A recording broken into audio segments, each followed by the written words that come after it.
စားတယ်နော်စားနေပါစနဲ့မပြောက်ဘူးနော်အဲ့ရနှုံးရင်စားလိုက်မှာပဲနော်ငါသမီးစားလို့ကောင်းလား ဟုတ်ပါဒီလူပါ ဟမ်သမီး တဲ့တော့မနော် သမီးစားလို့ကောင်းလားသမီးစားလို့ကောင်းလားဖြေတော့မဖြစ်နိုင်တော့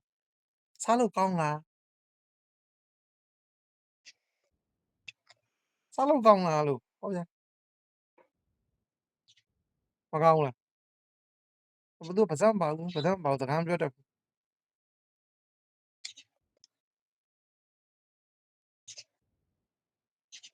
သူမို့ကြစားခြင်းနဲ့သူများကြမကြွေးခြင်းသူများမို့ကြစားခြင်းနဲ့သူဟာကြမကြွေးခြင်းတပည့်ကြွေးပါအောင်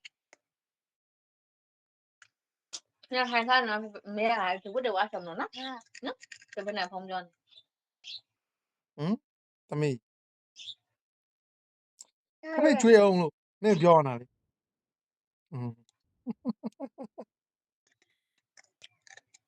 စားလို့ကောင်းလားပါစကပြောလေကောင်းရင်ကောင်းတယ်ပေါ့ဘာမုန်းတော့ဩ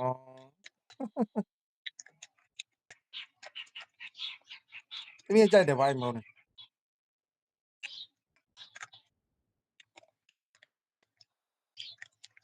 သမီးကြိုက်တယ်ပေါ့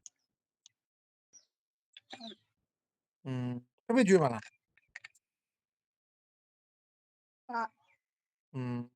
နင်မကြွေးချင်ဘူးမဟုတ်လားငါသိတယ်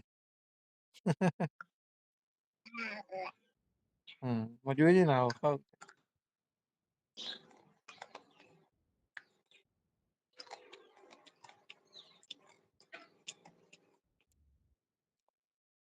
စားဖိတ်မကြသေးနဲ့နော်ဝအောင်စားဖိတ်မကြသေးနဲ့